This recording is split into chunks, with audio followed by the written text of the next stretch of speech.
Good evening, I'm Dennis Ward. We begin tonight in British Columbia, where the City of Burnaby wants water protectors who are trying to stop the Trans Mountain pipeline at Camp Cloud out. The city gave them an eviction notice on Wednesday. Now people at the camp have less than 48 hours to evacuate from the gates of Kinder Morgan's tank farm. But as APTN's Tina House reports, they say they're not going anywhere. This crumpled up piece of paper is the injunction order, and just behind that is the eviction notice that was given to the water protectors at Camp Cloud yesterday morning. Everyone here says they are not going anywhere, despite the court granting a 72-hour eviction order. All of what they know as British Columbia is unceded land. We're the ones that have jurisdiction. No one else does. So for now, it's just business as usual at Camp Cloud, a place that water protectors started in January of this year. The camp is a protest against the Trans Mountain pipeline, and it's also a surveillance post to see what construction is taking place at the terminal. In the last 6 months, the camp has grown, with more people bringing tents as well as new construction of houses. And just past the barbed wire fence, upgrades are currently taking place at the tank farm in anticipation of the new pipeline. Motlata has been here for a month now. He says that what's happening is illegal, and they plan on filing legal paperwork to try and stop the injunction. He says his worst fear is that there could be a major incident with so much oil. Any one of these storage tanks blow, the air will be unbreathable, and once one goes, they all go. There is no safety mechanism that can prevent that. And when you watch the news and you see what they're doing to the forest, you can't control it. That's what Trudeau wants to bring in. If the courts do not accept their legal challenge to the injunction order, the city states it can start evicting on Saturday morning at 6 a.m. There are still 14 court challenges before the courts to also try and stop the pipeline. Tina House, APTN National News, Burnaby. 4 of the 5 candidates for AFN National Chief participated in a forum at Brokenhead Ojibway Nation last night. They heard from Manitoba chiefs and voiced their views on what the role of the Assembly of First Nations should be. Ashley Branson brings us this. 50 of Manitoba's 63 chiefs were on hand for the National Chief Candidates Forum. After hearing opening statements, the first question centered on how the candidates would help advance First Nations self-sufficiency. The Assembly of First Nations and the National Chief has an important leadership role to play in identifying what we share in common, the issues, the values, the principles, the objectives we as nations share in common, and in pulling us together and creating a united front, because that's our strongest political leverage. The next candidate we heard from was Manitoba's Kiiwetinowi Okimakanak Grand Chief Sheila North. You want to assume your own sovereignty and that you want to be self-sufficient, and that's what the national organization should be doing as a national chief, to come and stand with you to fight for that self-determination and self-sufficiency, and that's what I want to stand with you. In her closing statements, she says she will not be seeking re-election of Grand Chief because of her commitment to the national position. Current National Chief Perry Ballagard says he still has work left to do and needs another term. There's 4 very key policies we have to fix because they affect everybody. That's comprehensive claims, specific claims, additions to reserve, and the inherent right to self-government. Our 4 policies currently based on termination of rights and title, not recognition of rights and title. So we've got to put the proper systems in place to fix that. Candidate Catherine Whitecloud is from Sioux Valley First Nation in Manitoba. She has experience as a former AFN regional chief.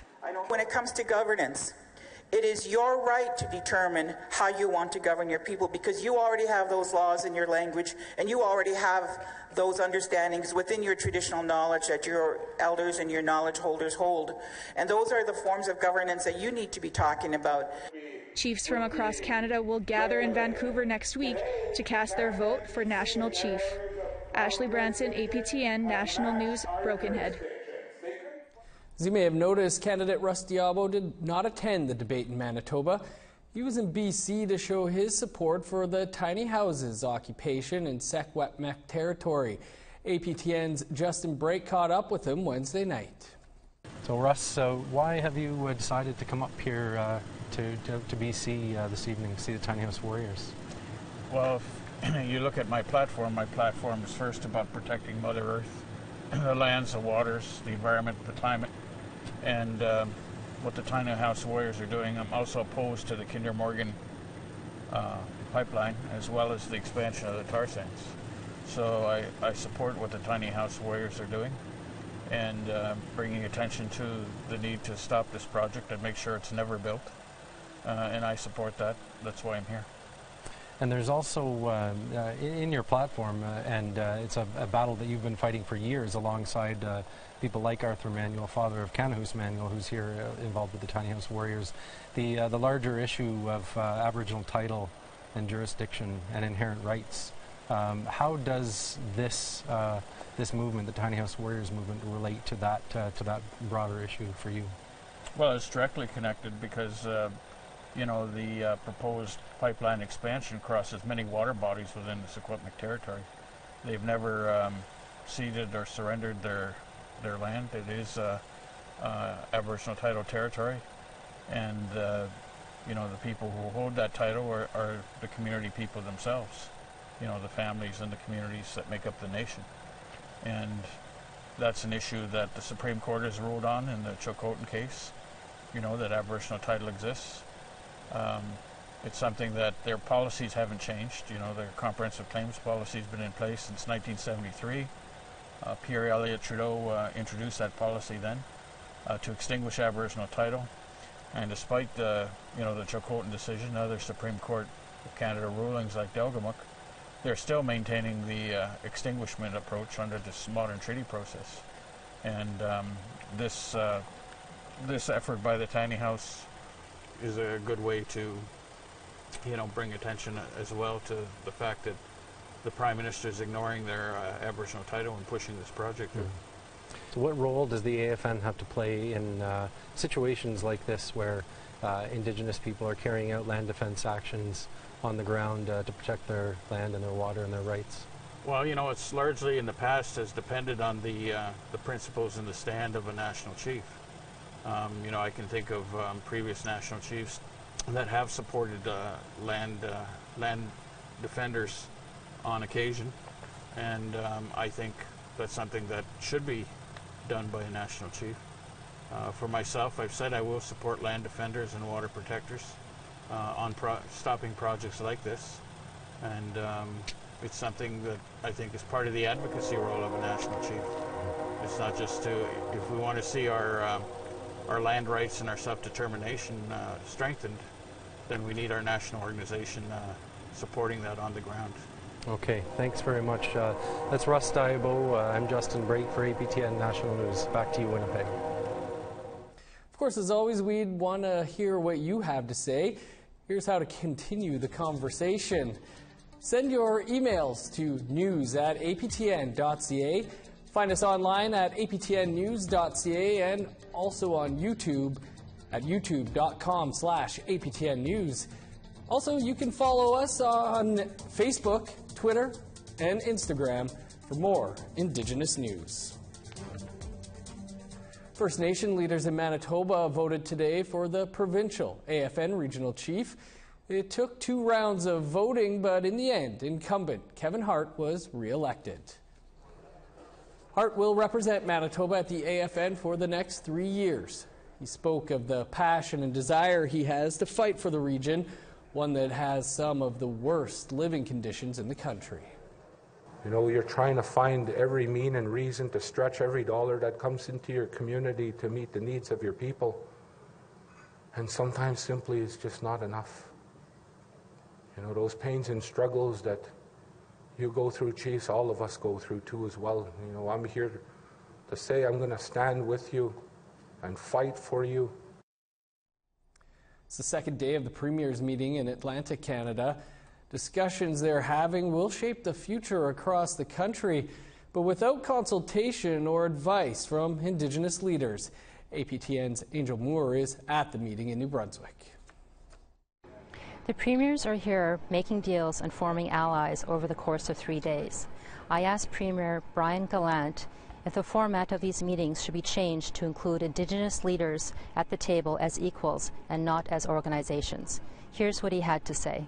I would suggest to them for the future that they show up and they come to the meetings and they voice their concerns and voice their suggestions, participate in the meeting, and in parallel to that, make the arguments as to why the table should change, the format should change, who's invited and who's not should change. That conversation can still happen in parallel to them showing up when they're invited to do so. So my time to try to have that conversation has passed now. Gallant said it will be up to next year's chair to decide what to do at next year's Premier's meeting. Angel Moore, APTN National News, St. Andrews, New Brunswick. Time for a quick break, and then we'll hear how one First Nation is looking to tackle legalized cannabis.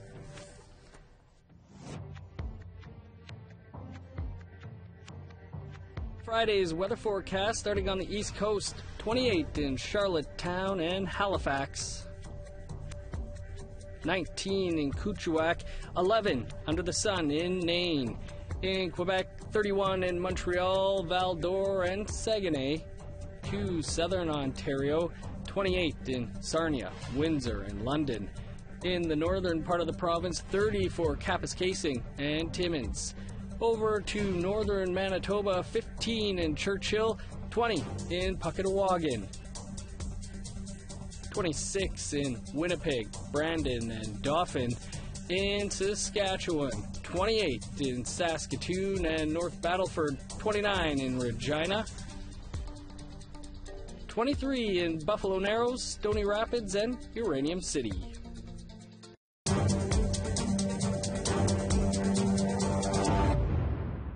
Welcome back. Recreational cannabis will soon be legal in Canada.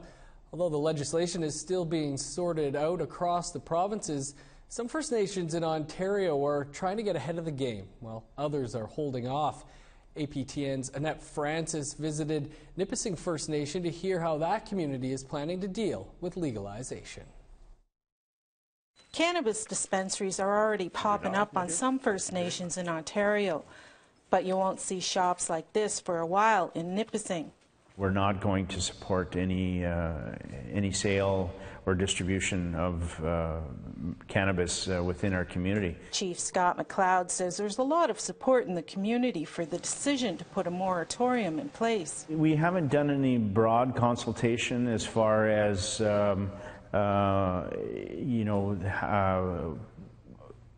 whether they support it or reject it. But we have heard, a few members that were interested in getting into distribution, and we basically told them what our position is, and really we haven't had a whole lot of blowback on that. Bill C-45 received royal assent in June, but McLeod says community members still have many concerns. We don't plan to rush into it, and I believe our community supports that we need to make sure that anything that comes into our community is safe for the kids and has some type of system in place that regulates the quality and control of it. Jane Stevens has been in business for 17 years. She says for now it's a good idea to hold off. Not too sure though, because I don't really know what it's what it's all going to bring, because there's so many things that can go wrong sometimes. Chief McLeod says there needs to be further consultation with the province, and funds need to be put in place to help support First Nations. It's easy to say, yeah, let's decriminalize it and legalize it, but there's going to be a whole bunch of set of rules, but then nobody's equipped with any of the resources to make sure that those rules are followed. The federal government plans to legalize recreational use of cannabis on October 17th to give the provinces and municipalities more time to prepare.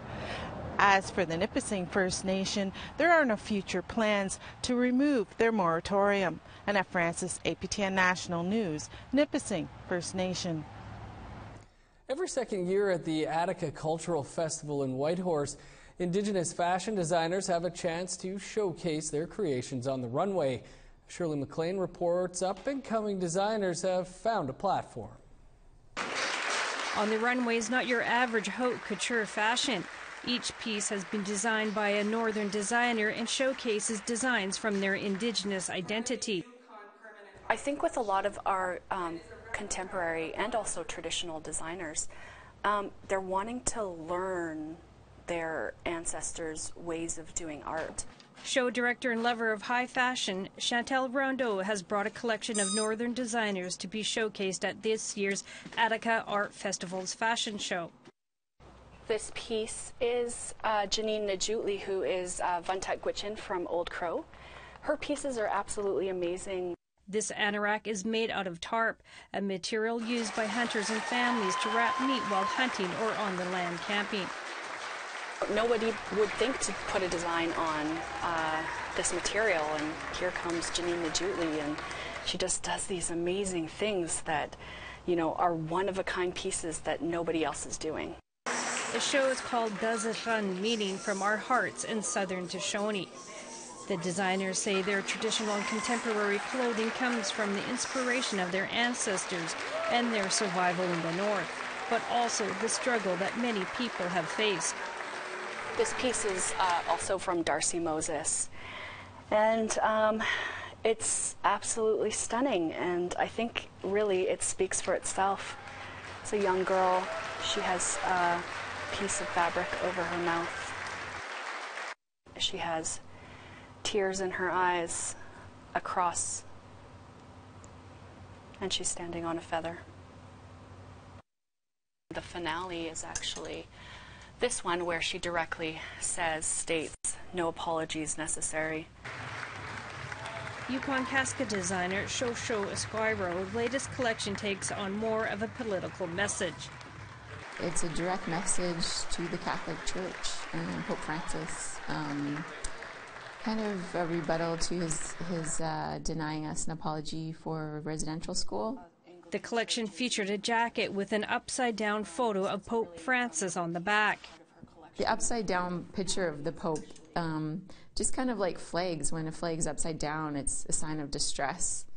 And so it was more of a sign of distress more than disrespect. And that's how I kind of like felt about it. And I do feel like our people are in distress. Esquire says her collection is about honoring her family's healing journey, and they don't need an apology to heal. The literal messaging is not always so literal. Many designers are using old techniques passed down through the generations to showcase stunning pieces of work with a hint of their indigeneity. It's very important that they have these designs incorporated in these modern garments that other people can wear, not just Indigenous people. Shirley McLean, APTN National News, Whitehorse. Some incredible fashion statements there. Time for another quick break, and then we're off to the Master Games. You won't want to miss it.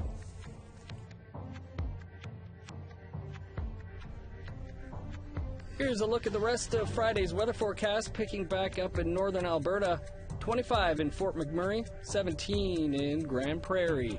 In the southern part of the province, 32 in Medicine Hat, 28 in Lethbridge. Over to British Columbia, 21 in Vancouver and Victoria, 24 for Penticton, 20 in Dease Lake, 21 in Fort Nelson, 26 in Fort St. John. In the Yukon, 21 in Mayo, 23 in Dawson and Beaver Creek. Over to NWT, 22 under the sun in Yellowknife, 17 in Norman Wells, -1 in Sax Harbor on Friday, 10 in Paulatuck.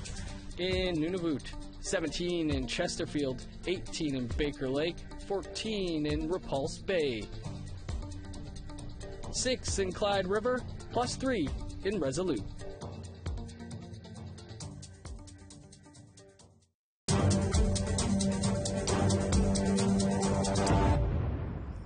Welcome back. Youth have been competing in the North American Indigenous Games for decades, and now there are the Masters Games for adults. A wide range of sporting events were held over the weekend in Toronto, But one traditional sport took the spotlight. Beverly Andrews has more.